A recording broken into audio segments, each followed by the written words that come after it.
Good morning, everybody. Welcome back to Rides and Rigs. It's bright and early Saturday morning, and it's travel day, so let's get to the airport and get this started. Now, I hope you guys enjoyed gratuitous travel footage.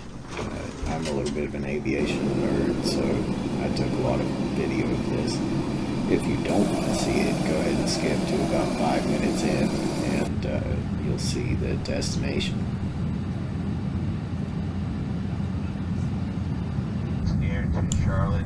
Here's an SR-22 coming in for a touch and go at the Asheville Airport. This is a dream plane for me.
See my old house from here.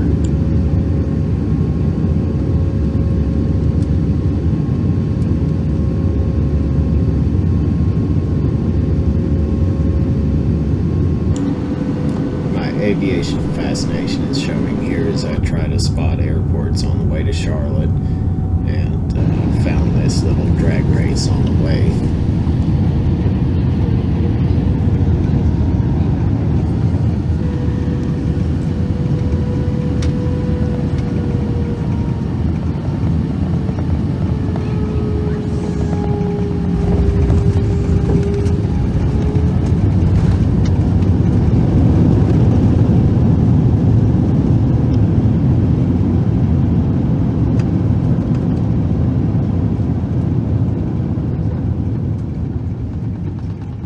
And of course, we had to stop at the airport lounge to get some breakfast and mimosas.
I had to chuckle at my wife here. Growing up in the mountains, she was kind of baffled by the vast expanses of flat land out here in the Midwest.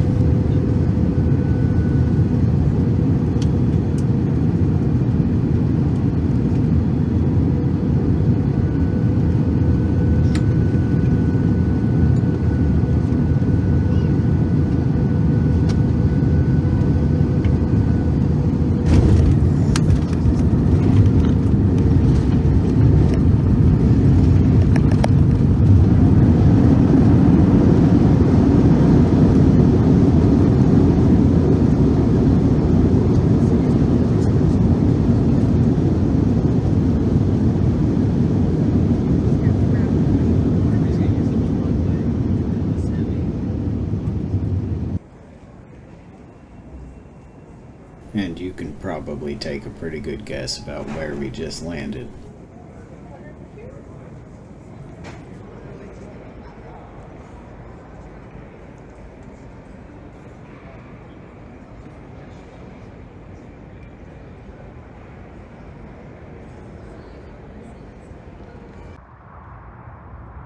This isn't the rental car that we booked, but I certainly wasn't going to complain about it.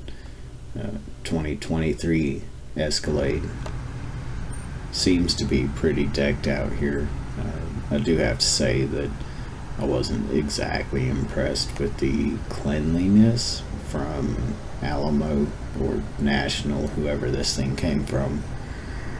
770 miles on the truck, and it looks like it hasn't been cleaned in the last 10,000.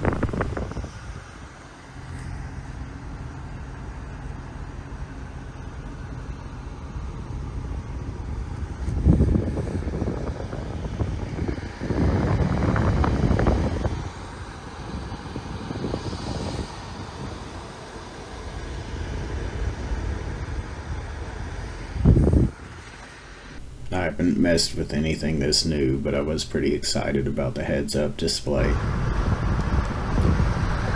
And the Super Cruise that they install on these kind of surprised me, because as we were going down the road and I was trying it out, it just decided to change lanes on its own to get out of the traffic. I am a proponent of technology, but I have a hard time trusting stuff like this yet. I was impressed overall, though, I'm not gonna lie. We stopped to get food at Stone Creek Dining, and I have to say I was pretty impressed.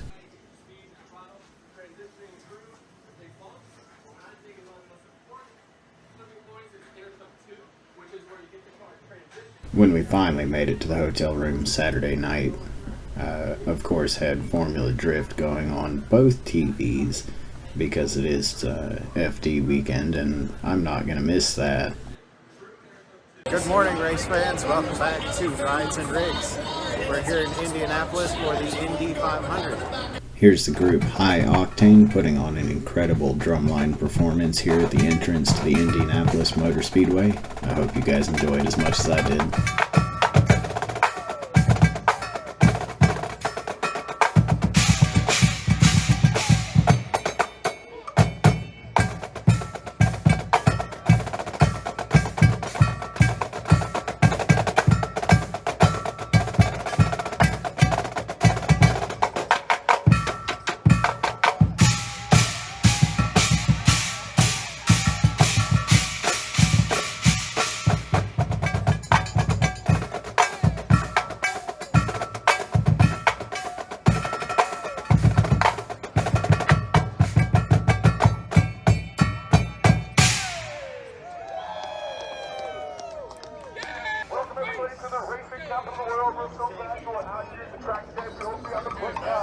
We are High Octane, your physical mechanics.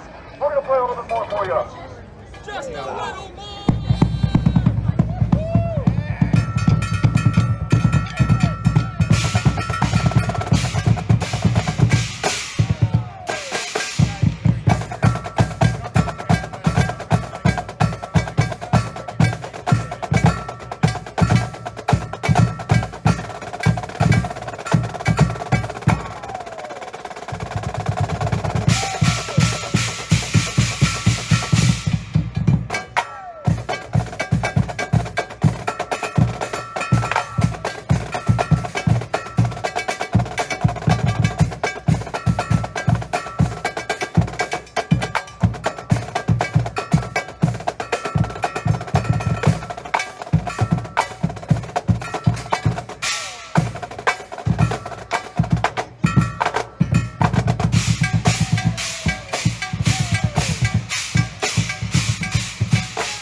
course, after telling me how much she enjoyed the six-figure Escalade we've been riding around in, my wife also decided that she liked this C8 Z06 sitting at the entrance as well. And this is where I start slacking. The gimbal that I bought specifically for this trip has now died, and I forgot to bring a charger. So we headed up to the stands, found our seats, grabbed some breakfast, and it was time to explore. We found this old Indy car that they had fired up in the pits and were showing off. Unfortunately, we couldn't get a good view of it as it was running, but my wife did grab this photo as they were putting it away.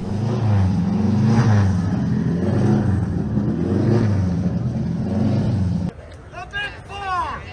Lights and drums! Fire the right! Quick! March! Okay.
And there goes the Borg Warner Trophy, commissioned in 1936. It now has over 100 race winners' faces emblazoned on it. And we finally made our way back to the museum. I hope you guys enjoy superfluous slow pans. I have got plenty of them for you here.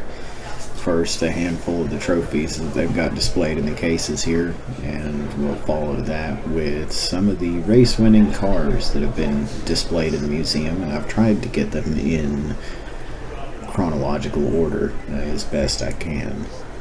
I did have a lot more footage here, but I did not want to overwhelm the video with it, and I think that if you're ever in the Indy area, you should definitely go check out this museum. At only $15 a person, it is well worth the visit.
And with the tour of the museum complete, it was time to head back to our seats and get ready for the festivities.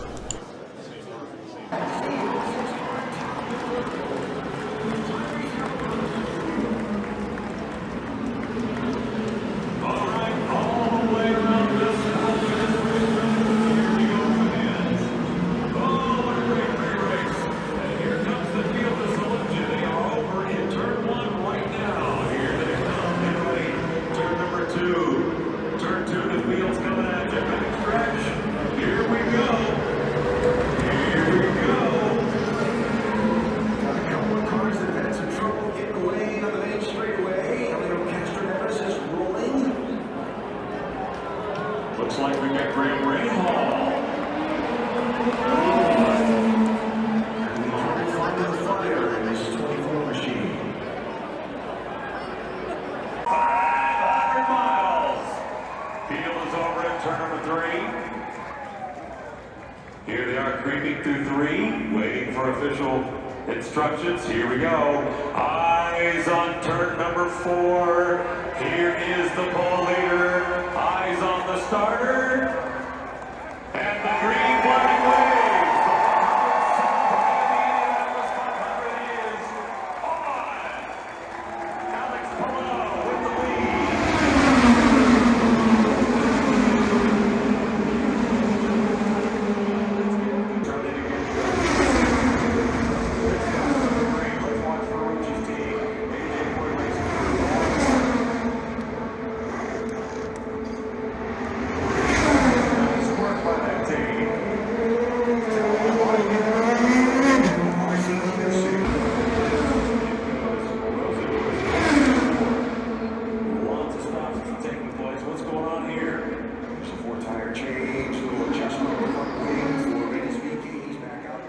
Now, I didn't record a lot of the race because it's just generally available in other places, but here we have our first red flag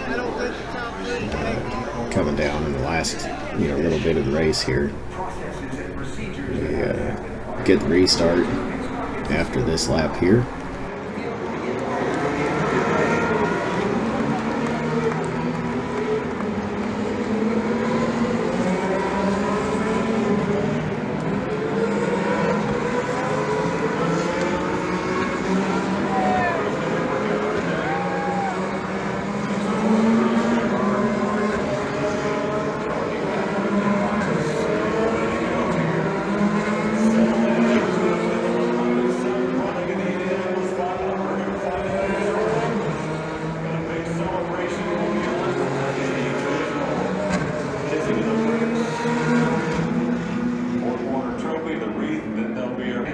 Watching turn number 4. It's going to be a great race. Here comes the field. Green flag waves. Kyle Ward, the 24, getting it down already from Erickson. Alongside some track racer turn number 1. Shortly after this restart, we get our second red flag of the race.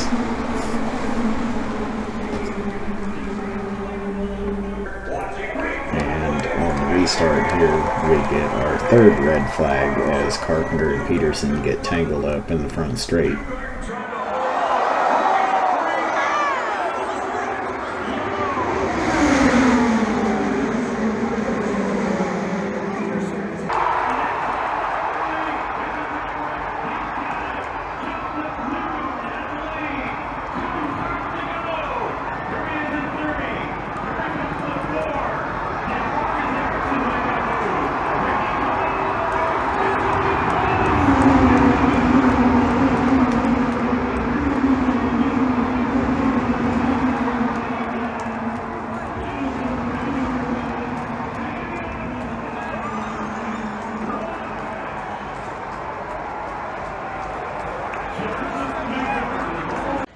Oh, what a day.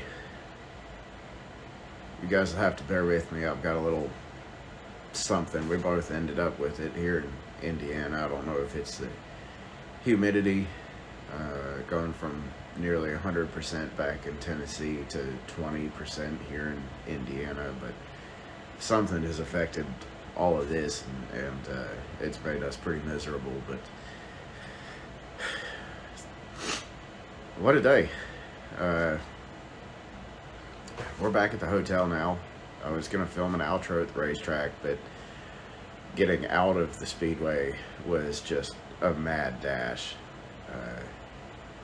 I really meant to film a lot more than I did, but with the crowds as dense as they were, I struggled to get space to even compose a shot.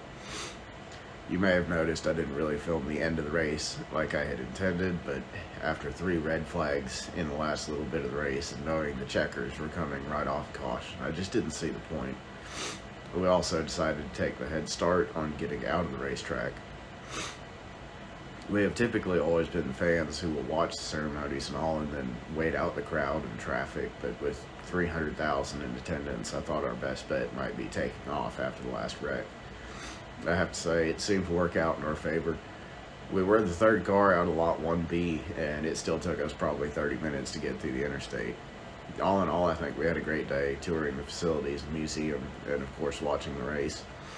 It's been 10 years since I've been to the Indy 500, and since we enjoyed ourselves and the race is such a big deal, I certainly think we'll be coming back more often. I recently inherited these tickets. They've been in my family for over 30 years. I'm ecstatic to be able to keep this legacy going, and hopefully I'll be able to leave it to my girls, who will continue to go and enjoy the greatest spectacle in racing.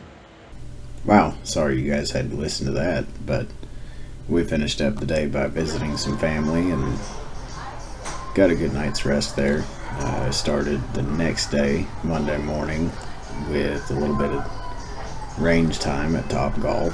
Now, I'm not a great golfer, and neither is my wife, but you know, we had fun while we were here. Wanted to check out Topgolf and see what it was all about.